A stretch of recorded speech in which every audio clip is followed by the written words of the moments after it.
Good morning student. आज हम standard 6 का हिंदी विषय पढ़ेंगे। रिवीजन टेस्ट में आज का आपका नया प्रश्न है। प्रश्नों के एक उत्तर एक एक वाक्य में लिखिए। अब हम प्रश्न के उत्तर को समझते हैं। पहला प्रश्न है आपका, शिकारी जंगल में क्यों गया था।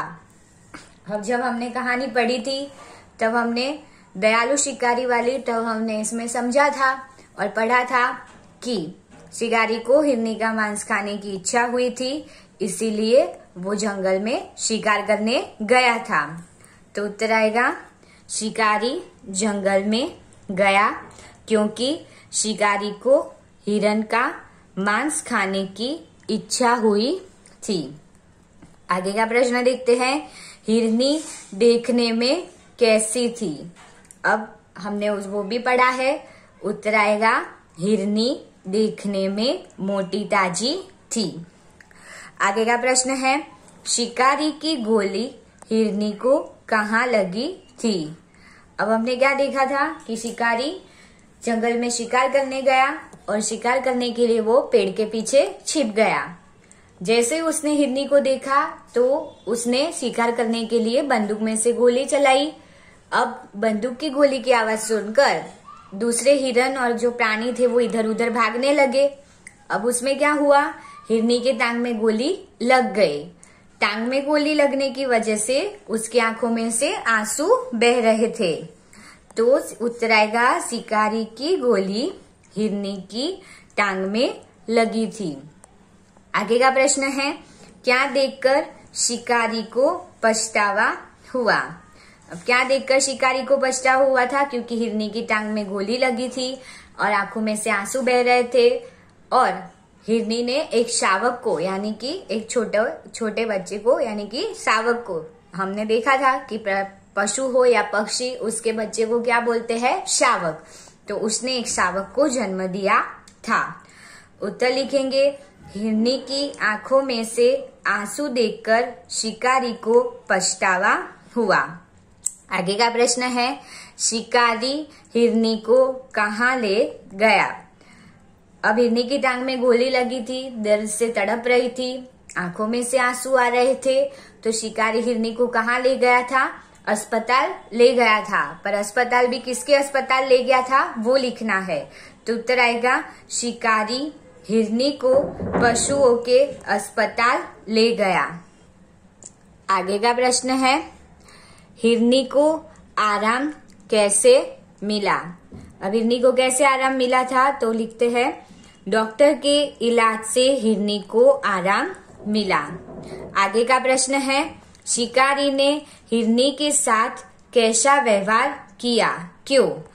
तो उत्तर लिखेंगे, शिकारी ने हिरनी के साथ दयापूर्ण व्यवहार किया क्योंकि शिकारी को दुख हुआ था। आगे का प्रश्न है, यदि शिकारी की जगह तुम होते तो क्या करते। उत्तर लिखेंगे, यदि हम शिकारी की जगह होते तो हिरनी का इलाज करवाकर उसकी जान बचाते। यानी कि हम प्राणी पर दया भावना रखते, कभी भी हिंसा वाला काम नहीं करते। आगे है, कछुए की क्या आदत थी। अब हमने देखा था कि कहानी का नाम ही है बातूनी कछुआ। तो बातूनी किसे बोलते हैं कि जिसे ज्यादा बोलने की आदत है उसे। तो कछुए की क्या आदत थी, तो उत्तर इस प्रकार लिखेंगे, कछुए को ज्यादा बात करने की आदत थी, वो बहुत बातूनी था। आगे का प्रश्न है, हंसू ने कहाँ जाने का निश्चय किया। अब क्या हुआ था, पहले उत्तर देखते हैं। हंसू ने कछुए के साथ दूसरे तालाब पर जाने का निश्चय किया। अब क्या हुआ था कि एक साल थी वो बारिश बहुत कम हुई थी, इस वजह से तालाब का पानी सूखने लगा था। यानी कि जिस तालाब में कछुआ और हंस रह रहे थे वो तालाब का पानी सूखने लगा था, इसीलिए हंसों ने दूसरे तालाब पर जाने का निश्चय किया। अब तालाब वहां से दूर था, इसीलिए कछुआ तो चल के जा नहीं सकता। अब क्या किया, तो हंस एक लकड़ी ले आए और दोनों ने लकड़ी का एक एक भाग पकड़ लिया और बीच का भाग कछुए ने मुंह से पकड़ा। इस तरह उड़कर हंस और कछुआ दूसरे तालाब में जा रहे थे।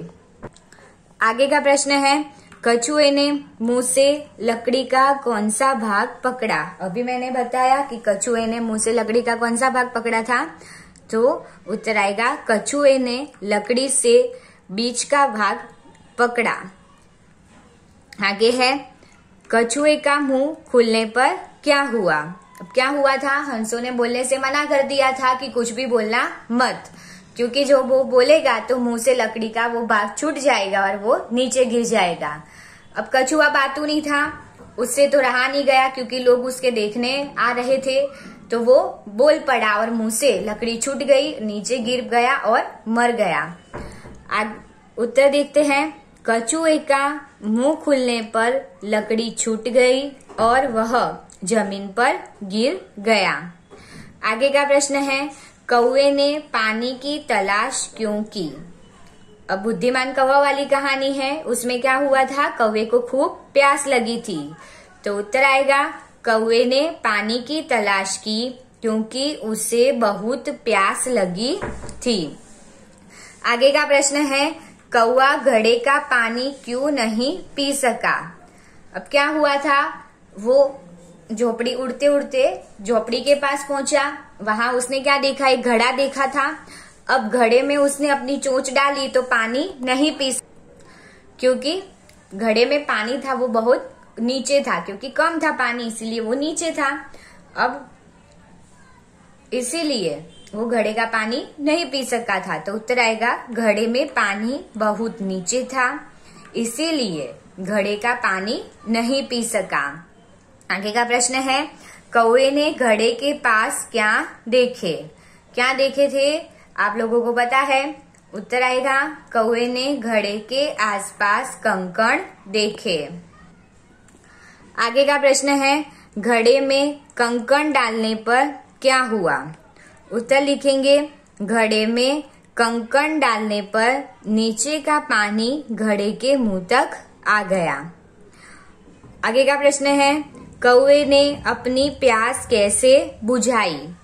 उत्तर लिखेंगे, कौवे ने युक्ति से यानी कि बुद्धिमानी से काम लेकर अपनी प्यास बुझाई। किस तरह बुद्धिमानी से काम लिया, जब घड़े में पानी कम था तो वो निराश नहीं हुआ, उसने घड़े के बाजू में छोटे छोटे कंकड़ देखे, वो कंकड़ उसने अपनी चोंच से घड़े के अंदर डाले तो धीरे धीरे पानी ऊपर आने लगा। इसीलिए उसे पता चल गया कि कंकड़ डालने पर क्या होता है, पानी ऊपर आएगा, तो उसने ज्यादा कंकड़ अंदर डाले और इस तरह घड़े का जो पानी था वो घड़े के मुंह तक आ गया, यानी कि ऊपर आ गया।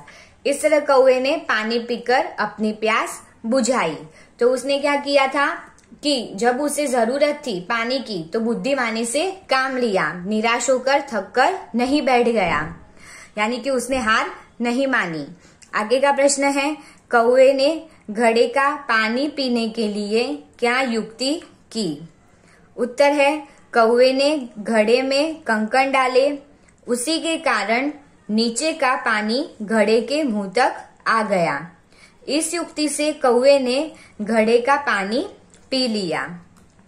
आगे का प्रश्न है, लोमड़ी ने कौवे को कहाँ देखा। अब हमने कौवा लोमड़ी वाली जो कहानी पढ़ी थी तो उसमें क्या हुआ था कि लोमड़ी कौवे को कहाँ देखती है, तो उत्तर आएगा लोमड़ी ने कौवे को पेड़ की डाल पर बैठा देखा। आगे का प्रश्न है, लोमड़ी ने किसे मीठा बताया। उत्तर लिखेंगे, लोमड़ी ने कौवे के गाने को मीठा बताया। अब क्या हुआ था कि लोमड़ी ने कौवे के मुंह में रोटी देख ली थी। अब लोमड़ी चालाक थी, उसे बिना मेहनत किए ही कौवे से रोटी छीन लेनी थी, इसीलिए उसने कौवे की जूठी तारीफ की कि कौवा भैया आप अपना गाना सुनाओ, क्योंकि आपकी आवाज बहुत मीठी है। आगे है, लोमड़ी क्या देखकर आश्चर्यचकित रह गई। उत्तर आएगा, लोमड़ी कौवे की समझदारी देखकर आश्चर्यचकित रह गई। अब क्या समझदारी की थी कौवे ने कि लोमड़ी ने कौवे की झूठी तारीफ की। अब पता है कि कौवे की आवाज उतनी अच्छी होती नहीं है। अब कौवे को पता था कि लोमड़ी है वो मेरी झूठी तारीफ कर रही है, इसीलिए वो क्या करता है कि गाना सुनाने के लिए तो हाँ बोल देता है और फिर पंजे में यानी कि पैर पाव के नीचे अपनी जो रोटी है वो दबा देता है या पकड़ लेता है, फिर गाना गाना शुरू करता है। अब लोमड़ी को पता चल गया कि ये कौवा बहुत समझदार है, यहाँ मेरी चालाकी नहीं चलेगी और वहां से मुंह लटकाकर चलती है। इसीलिए वो कौवे की चालाकी देखकर आश्चर्यचकित रह जाती है। आगे का प्रश्न है, कौवा और लोमड़ी कहानी से क्या सीख मिलती है? अब हमें क्या सीख मिलती है? कौवा और लोमड़ी कहानी से यह सीख मिलती है कि अपनी झूठी तारीफ सुनकर हमें गुमराह नहीं होना चाहिए। यानी कि कोई हमारे साथ मीठी मीठी बातें करे या हमारी तारीफ करे कोई भी स्वार्थ के लिए, तो हमें उसकी बातों में नहीं आना चाहिए। आगे का प्रश्न है, हमारा जीवन क्या है? उत्तर आएगा, हमारा जीवन सुख दुख की एक कहानी है। यानी कि जीवन में सुख और दुख आते ही रहते हैं, यानी कि सुख कभी भी नहीं टिकता या दुख भी कभी भी टिकता नहीं है, दोनों का क्रम चलता रहता है। आगे का प्रश्न है, हम कैसे तराने गाएंगे? उत्तर आएगा, हम मानव जाति की क्षमता और ममता के तराने गाएंगे। आगे का प्रश्न है, हमारा कर्म क्या है? उत्तर आएगा, विश्व के सभी राष्ट्रों में एकता बनाए रखना ही हमारा कर्म है। यानी कि राष्ट्र राष्ट्र के बीच में कभी भी वॉर यानी कि युद्ध ना हो या आपस में कोई भी मनमुटाव ना हो, ये बात का ध्यान रखना और शांति बनाए रखना, वही हमारा क्या है? कर्म है। आगे है, हमारा धर्म क्या होना चाहिए? उत्तर देखते हैं, सबकी प्रगति हो, सबको न्याय मिले और मानवता की रक्षा हो, यही हमारा धर्म होना चाहिए। आगे का प्रश्न है, इस काव्य में प्रकृति के कौन कौन से तत्व है?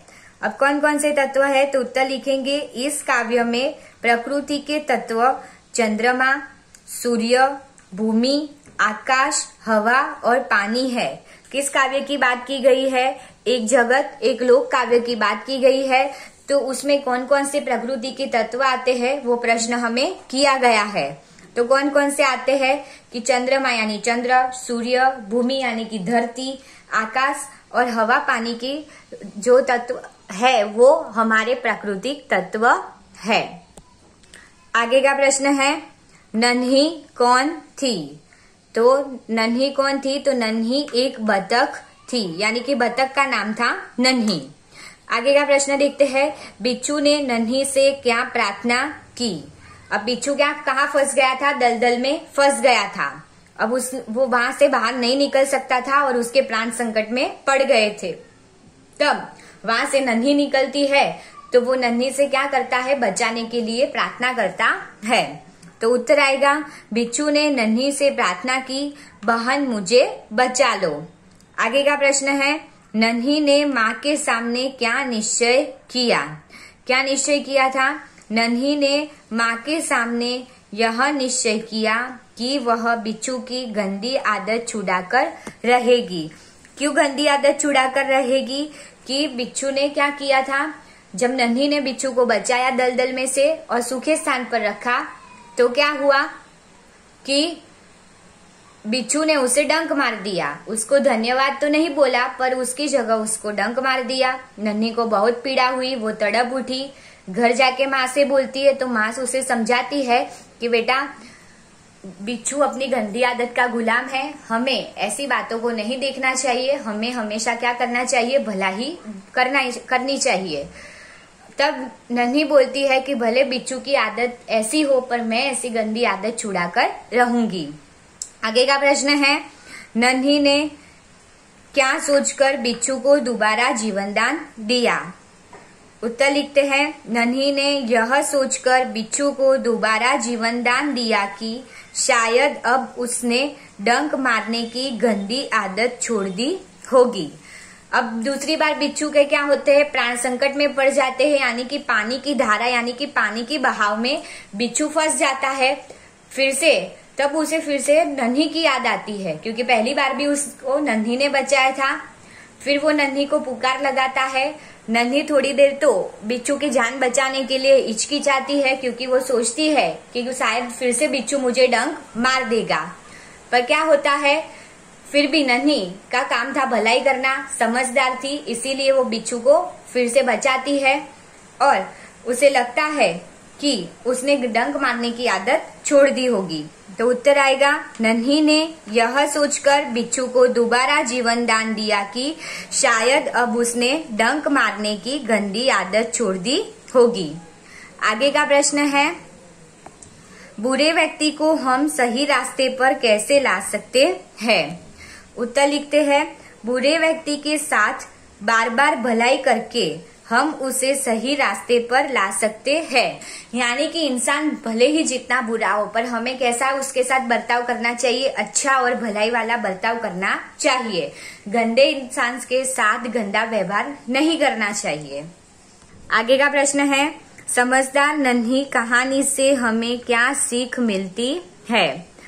तो क्या सीख मिलती है? हमें यह सीख मिलती है कि धीरज और प्रेम से यानी कि हिम्मत से और प्यार से हम बुरे व्यक्ति की बुराई छुड़ा सकते हैं। यानी कि बुरे व्यक्ति के साथ भी अच्छा बर्ताव करके, उसकी मदद करके हम क्या कर सकते हैं, उसकी बुराई छुड़ा सकते हैं। स्टूडेंट, मुझे आशा है कि आप लोगों ने प्रश्नों के उत्तर एक एक वाक्य में लिखिए ध्यानपूर्वक सुना होगा और समझा होगा। Thank you.